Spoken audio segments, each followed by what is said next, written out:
Bullshit. Pretend for a moment we've entered a parallel universe, free of bullshit and full of bold solutions. That's what the No BS show is all about. I'm your host, Dave Mastovich. Our guest today is Ed Wietholder, president and founder of Strength, Fitness, and Speed, a sports performance training company. But first, let's cut the bullshit. What makes those who are great in business, sports, music, or entertainment different from the average person? According to Jeff Colvin in his book, Talent is Overrated, generations of people have explained away greatness with two common yet somewhat contradictory beliefs. They work hard, or they have a natural gift or talent. Colvin says that while these explanations make us feel better, the good news is great performance is in our hands far more than most of us think, and our guest will elaborate on that today. Colvin's research provides numerous examples. Football star Jerry Rice, violinist Itzhak Perlman, comedian Chris Rock, that show how deliberate practice is what really sets the superstars apart. So what is deliberate practice? It's designed specifically to improve performance. The key word is designed. Far too many of us think we're practicing to improve when we're really just doing something we read or heard again and again. Deliberate practice involves learning exactly what needs to be improved upon and developing methods to do so. It can be repeated a lot. High repetition is the most important difference between deliberate practice of a task and performing the task for real when it counts. Top performers repeat their activities at amazing levels to set themselves apart from the pack. Feedback is also important. We struggle to honestly assess ourselves, and our knowledge of the latest methods for self-development is at a moderate or low level. That's why teachers, coaches, and mentors are important regardless of level or discipline. And you've heard us talk a lot about mentors on this show, no matter what your age. Mentors provide crucial feedback and can help you adjust your deliberate practice accordingly. Another key point of deliberate practice is it's demanding mentally and not much fun. So guess what? That separates the good ones from the great ones and the mediocre ones. Doing things we know how to do well is enjoyable. Continually seeking unsatisfactory elements of performance and then focusing on making them better places enormous strains on anyone's mental abilities. Sounds like a great time, right? Deliberate practice is a major part of what makes peak performers special. Yet each of us has the capability to engage in it and improve ourselves. It takes focus, mental toughness, repetition, and ongoing feedback.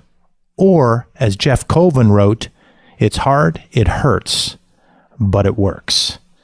Our guest today, as I said, is Ed Wietholder, president and founder of Strength, Fitness, and Speed, a sports performance enhancement and training company with locations throughout the Pittsburgh region. Ed, welcome to the show. Thanks for having me, Dave. Appreciate it. We are excited to have you. You have a diverse and interesting background I'm looking forward to hearing about. But first, what are your thoughts on deliberate practice and today's Cut the Bullshit rant?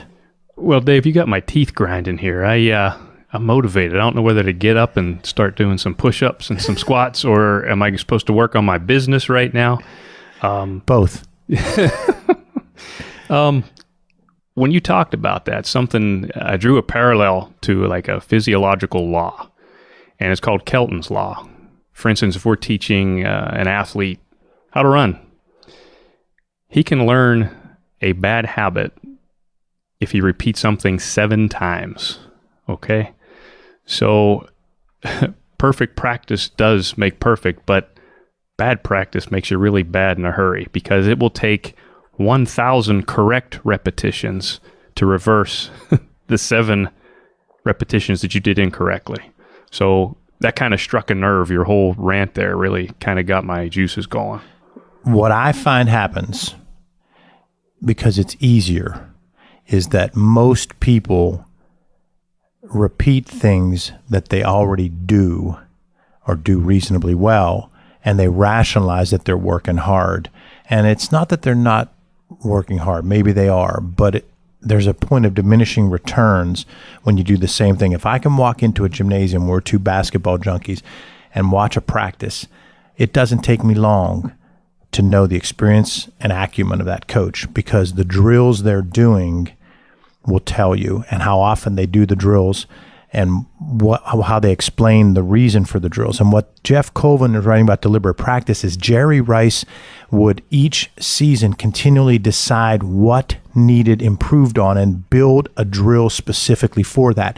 Chris Rock would go and practice his routine at various dive bars, just walk in and freak people out getting to see Chris Rock, but he would practice the actual inflection again and again until he got it right.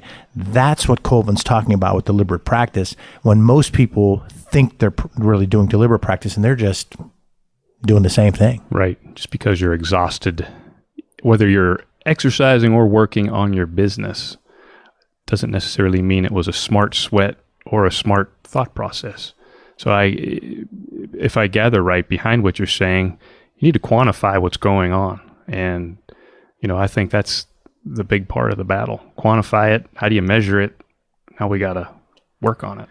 And that's why he mentioned how important feedback. He has those 4 points that I touched on, and feedback being one of them. And feedback can come from a coach, a mentor. It has to be someone who's going to give you the honest, direct feedback that understands what your goals are and does the specifics. And that's what segues nicely into what you do, because I've seen it work for various people. I've seen it close to home. I've seen it for my teams and my sons. It is about really changing behaviors based on deliberate practice and based on the science. So let's dig into it. Walk us through your educational background and your career journey and where this idea for strength, fitness, and speed came from, folks. We're going to hear some interesting stuff here. Well, I have to go way back, Dave, and I won't bore you with all the great details, but back in grade school, it turned out that I tested with a really high IQ. And so, of course, when you're smart, when you're young, everyone thinks brains equates, you should be a doctor when you grow up, right? So that was my path for a long time. Even into high school, the courses that I took were getting me ready for college and, the pre-med curriculum. During that time, however, I had the weightlifting bug. I loved preparing for sports more than I actually like playing the sports themselves, which explains a lot. But as I got out of high school, I attended the University of Pittsburgh. I was a behavioral neuroscience major. That was a springboard for med school. That was one of the first years that Pitt had offered that program. And actually, after I graduated, I was accepted to med school, not at Pitt, but in Chicago, and promptly decided to change my mind. And again, in the background during this time, training and exercise is a big part of my life. After I graduated Pitt, I did a year of research for the Pitt Med School. Met a lot of interesting people there at the time. But again, many doors opened for me. And one of the doors that opened was the job of a perfusionist. They actually operate heart-lung bypass machines in the operating room. So for 10 years, I worked at Children's Hospital as a perfusionist, and I don't regret a minute of it. A highly rewarding job. Also, during that time, I began training doctors. I met a lot of orthopedic doctors. We all shared time together in the weight room. In 1998, on a vacation, soaking in a hot tub in the Outer Banks, looking up at the stars, I said, you know what? 30 years old, at that time, what was I? 32. I'm thinking, it might be time to get on with my life's work. So I'm just going to do the craziest thing I've ever done. I'm going to leave a very lucrative job, and I'm going to start up my own business, and I'm going to train athletes, and I'm going to train non-athletes as well. Was there alcohol involved with the hot tub? I have to keep that confidential. Okay. Yes, Dave, there was. But anyways, shortly thereafter, I obtained a certified strength and conditioning specialist degree from the NSCA. You have to have a Bachelor of Science to sit for that, to actually qualify to sit down. In late 98, I began remodeling my house. I built an exercise training studio onto the side of my house. So for the first part of a year, all the training that I did was done in that little area. And for, outdoor speed sessions, we'd find an isolated place in South Park to go where we could get some work in. 2001 was when I rented the Pleasant Hills facility. And, to this day, we're still there. I have a bunch of questions. Sure. I have a bunch of answers, I hope. The first one is, you're on this pre-med track and you're accepted to med school in Chicago and you decide to not go to med school. Talk about the response among family and friends to that. It was interesting. I mean, here's something I had been working towards, and now I'm finally in. I think that my family understood my decision because my choice to do that never really came from myself. I just thought, oh, you're smart. You should be in medicine. You should be a physician. Didn't quite understand that there's a certain amount of passion and need to achieve that needed to be involved in that. And my need to achieve was elsewhere. So parents were quite understanding, actually. Then you move into the perfusionist position, and you said, I think, about 10 years at that. Mm-hmm. And it's the operate the heart-lung bypass machines. Talk about that job. You tell us how you got that and what specific training happened there, and then I have a follow-up after that. Sure. At the time, it was possible to do those things you learned on the job. That was a long time ago. Now, obviously, the process is quite different. But there was a gentleman in the research lab that I worked in that was kind of on the ground floor of a process called ECMO, and now it's a lot further advanced these days. But he had taught me a lot about the field of perfusion. When I was accepted as an assistant at Children's Hospital, that's where I really learned the full-blown perfusionist position. You begin training doctors. Were you training them on the perfusion, or do you mean training on the weight training? Training on the weight training, lunch hours and things like that. Talk about the relationships there and how that ended up playing a role in the business later on. Sure. I was quite flattered that a lot of them actually wanted to hear what I had to say. A certain amount of ego is required to be a successful doctor. I believe you have to have a lot of confidence.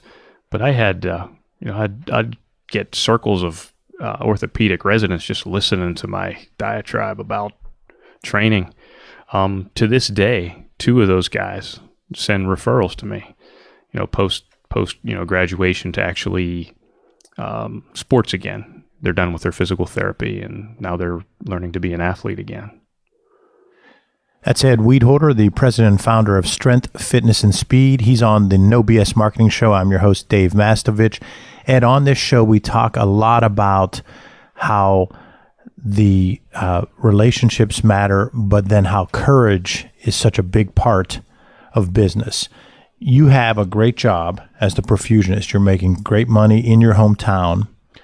A young guy, knowing Jake, your son, so he was probably born at that time, I'm guessing. You now make this leap. Talk about it. Had to be scary. Got some looks from others in the family. Well, you remember that understanding and support earlier, Dave, with the med school decision. Well, I can't repeat on air here what my dad said after he found out, what I was planning on doing. It began with, I think you are, and then you can insert an adjective in there. Crazy was his first comment out of his mouth. And my dad pulled no punches. But he was a dreamer, and that's where I got my ability to dream from. So I think deep down, he knew. My mom thought I could do no wrong. My wife, very supportive.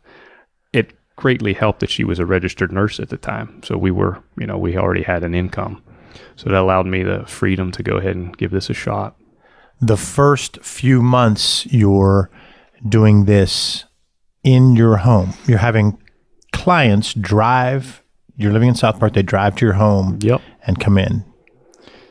It was I had concerns about selling that, right? So when I converted things, I almost had it set up to where when they pulled up, my garage door would open, and when it opened, my logo just dominated the whole back wall of the facility. And I would talk to them, explain to them beforehand, don't look so much at where you're training, but please look at what I have to offer, from a informational standpoint. That messaging was important right from the beginning. Ed, we've all seen it. I jokingly say smelled it. Bullshit in the workplace. Give us an example from the past when you just had to say that's BS. It could be a company culture, questionable leadership, poor work ethic, anything you noticed at a time in your past when you just had to say that's BS. Sure. I'll go back. Now, Dave, does this necessarily have to be my company, or could it be a different company? It could be any company, anywhere you've worked. It doesn't even have to be a company you're working at. It could be a vendor for you as a company. I can think of one. It's several years ago, many years ago. Certain jobs were on the line, and certain management positions specifically were online. And I was not in management. I was an underling. And suddenly tasks that we would do daily with a lot of success, did our jobs well, suddenly they weren't adequate anymore. We were, really, really being over scrutinized. And at the time I was young, and I didn't realize that we were kind of getting thrown under the bus to save jobs. To save management's jobs. So that was kind of my, welcome to the real world moment. I was a young guy, and, wiser the better. We survived. How did you cope with that? Did they keep select few of you that had to do more work, or did you eventually get let go? They kept a select few of us, and, it was just a little glimpse into real world. Covering your butt at times when you needed to. And the leaders weren't transparent about it? Not at all. That's when I first learned how you might win the Survivor show. That was my first glimpse into, they had their jobs to protect too. But it was hard as a young person to understand, like, they're going to make me look bad? Like, I didn't get that. That was a real eye-opener for me. Because is what it is. That segues into your biggest learning experience. Talk about when maybe you were a BS employee, a tough boss, or maybe your communication wasn't what it needed to be. Looking back, when do you think you might have been guilty of some BS? What did you learn, and how can it benefit our listeners? Sure. When I decided to expand, I wanted to open up a location in the East. And I chose North Irwin as a location at the time.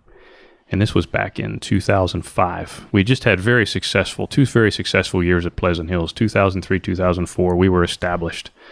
And I really, at the time, didn't know a whole lot, and I hadn't met you yet, and I didn't know a whole lot about opening a new location, right? I just thought, well, here, we're Strength, Fitness, and Speed, man. I built this out of my house. We are Bad A. There's no one going to stop us. Everyone knows who we are.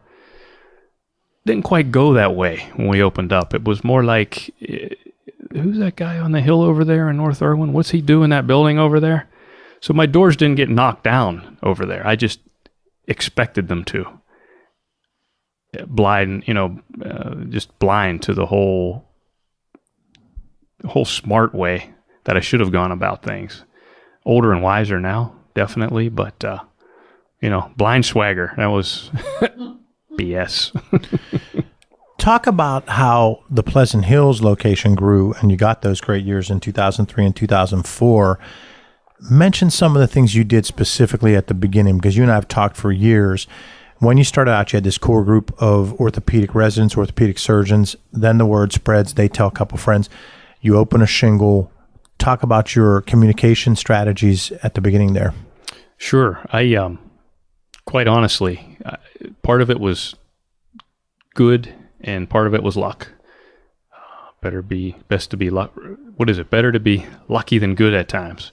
I met some very key customers at Thomas Jefferson at the time, namely Coach DeSico, coaches Thomas Jefferson basketball. He turns out at the time had some young sons who were very, very, very good athletes. Fantastic. And we all know that, they all went on to way big and better things. But they really were not shy about telling anyone who wanted to listen about where their sons were training. And I thought, wow, this word of mouth thing, it's really there's really something to that.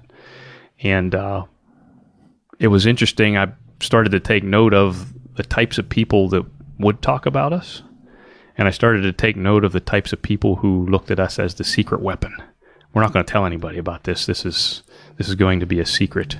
And seemed as if our better athletes, our better natural athletes, they weren't really afraid. They wanted their team to get better because they're in no danger of losing a job or playing time or anything to that effect. But it kind of let me start to understand who was going to talk about us and who was not going to talk about us. One of the interesting learning moments early on. Word of mouth, absolutely the best way to spread the word. It's difficult to sustain that long term and grow significantly with word of mouth in many industries. I know at Mass Solutions we had 8 straight years of double-digit growth, and I was like you, I was all excited. We're doing great, but then you realize we weren't really marketing ourselves. We were getting all these referrals and realized that there is a limit to that organic growth. And that's when you really have to start marketing. And we talk about on this show, the definition being about clearly defining your target markets and then doing what we call marketing intel to find out what they want. It's a systematic way of asking and listening, similar to what Jeff Colvin mentioned in Deliberate Practice about feedback. You find out what they want, and a lot of times you learn you don't actually have it the way they want it, and you have to tweak your product or develop it and give it to them when and where they want it at a price they're willing to pay. Then you tell them about it again and again through social media, advertising, testimonials, online reviews, billboards, promotions, opening events when you open a new location. But unfortunately, most people get hung up on that last part, the telling, and they don't realize what the real definition of marketing is, which is starting with that clearly defining the target audiences, finding out what they want, developing it and give it to them when and where they want it at a price they're willing to pay. If you do that hard, heavy lifting, telling about it can be the fun part. So think back to your most amazing moment in your experience with marketing, messaging, or communications. What's your biggest marketing or messaging success? I am a small business, obviously, Dave. One of the early moments, and this sounds a little bit trivial, however, it involves my mom, who was my office manager for quite a while. And this was, during the onset of social media. We sent out flyers, and we did some targeting, and we looked at rosters and such. We would search addresses, and we'd do some direct mail to houses.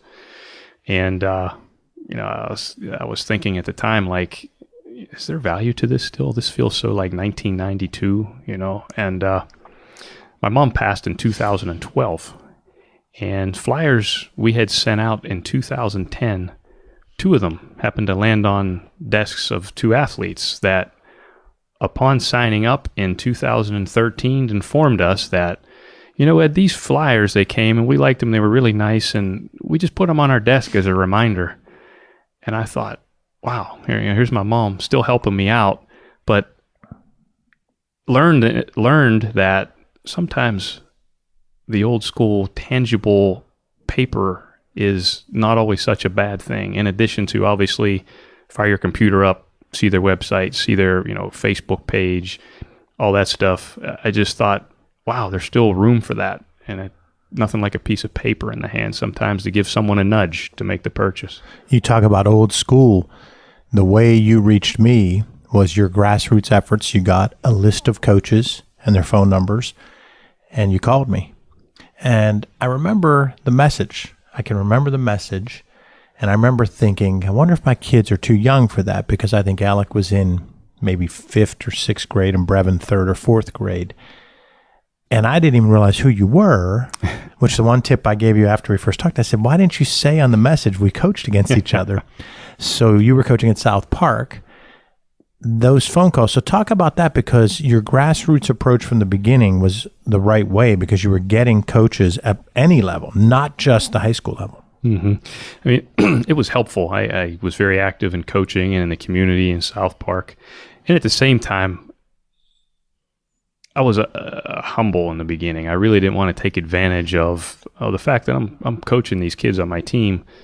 They shouldn't necessarily leave the first practice with a bunch of flyers in their hands saying, "Oh, Coach Ed runs this place. It's really cool. He trains all these athletes." So it was helpful early on to interact with some coaches and slowly open the door, to guys that I coached against directly. It was actually a lot easier for me to cold contact high school coaches. It just was, I felt less taking advantage of the situation.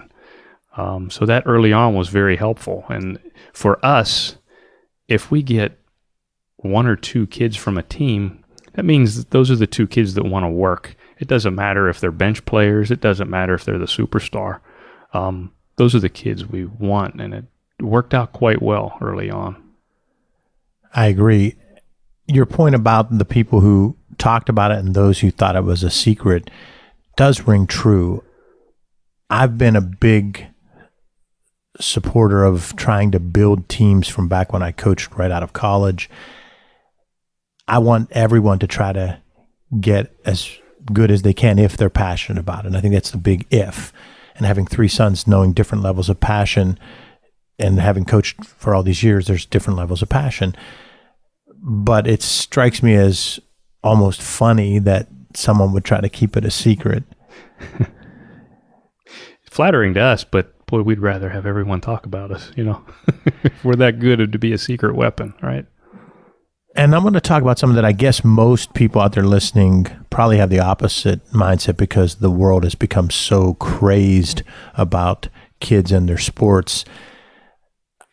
Do many people realize that you can start early, or was I the outlier? Because at the time I was thinking, is 9 too young to take someone to a strength, fitness, and speed guru? Yeah, 10 years ago, I better say 15 years ago now, that was thought to be pretty young.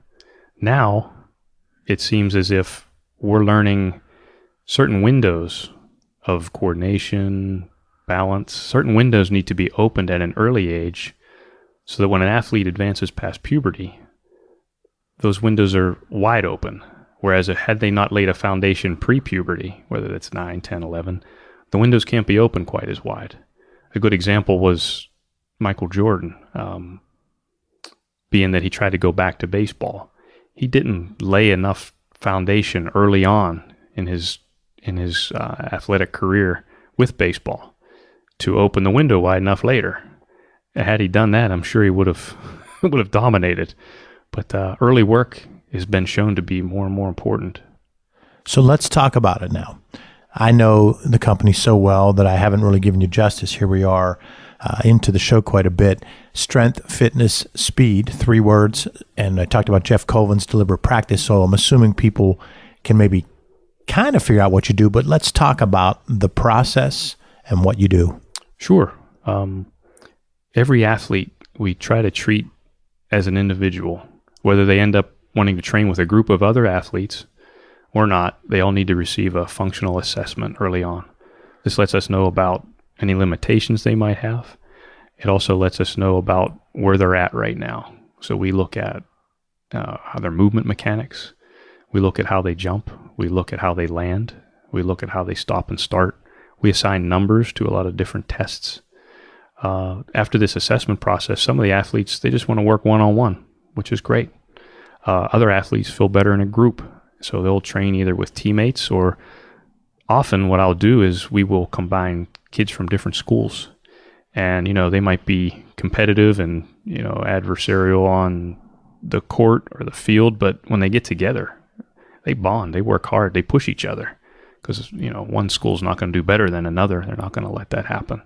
So that's another option in our process, is group training.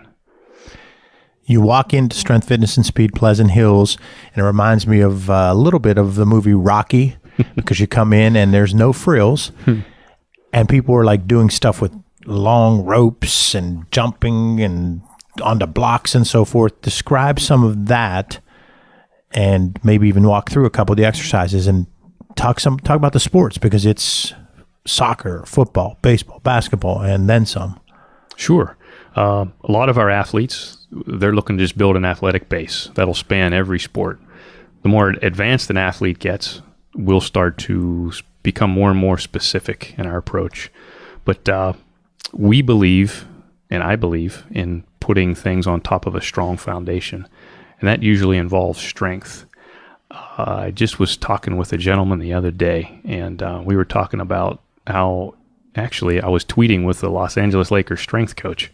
He put a great article on ESPN the other day, and it talked about injuries and how new functional training doesn't seem to be curtailing these injuries. And we had a mini conversation on good old-fashioned weight training and strength, foundation being important. Even if you're teaching an athlete how to land properly, if those soft structures, the cruciate ligaments, aren't strong and thick, that doesn't really matter. So you might see some of our athletes working on strength while they're there. You might see other athletes working on something as simple as landing. You might see other athletes running with resistance on their back. Wide variety of things going on. How can listeners contact you if they'd like to learn more about what you do? Is there a LinkedIn place to go, website, email? Sure. The website is strengthfitnessandspeed.com, and on there they could see a contact email. It links up to all of my social media, my Twitter page, Instagram, LinkedIn, my blog, all through the website. And, the old school phone works too. That's on the website as well. Great. Ed, thanks for being on the show. Thanks, Dave. Had a blast. And for our listeners, thanks for joining us for the No Bullshit Marketing Podcast. Visit boldsolutionsnobs.com for show notes, plus additional marketing and messaging resources. Are you signed up for light reading? As Ed mentioned earlier, and I appreciate the plug, you'll receive valuable strategies every other week to improve your marketing and transform your message. It really is light, intended to be read in 2 minutes or less, and it just might trigger bright ideas for you. To sign up, visit masssolutions.biz. Remember, ask yourself, what's the big idea, and build your story around the answer. It's all about bold solutions.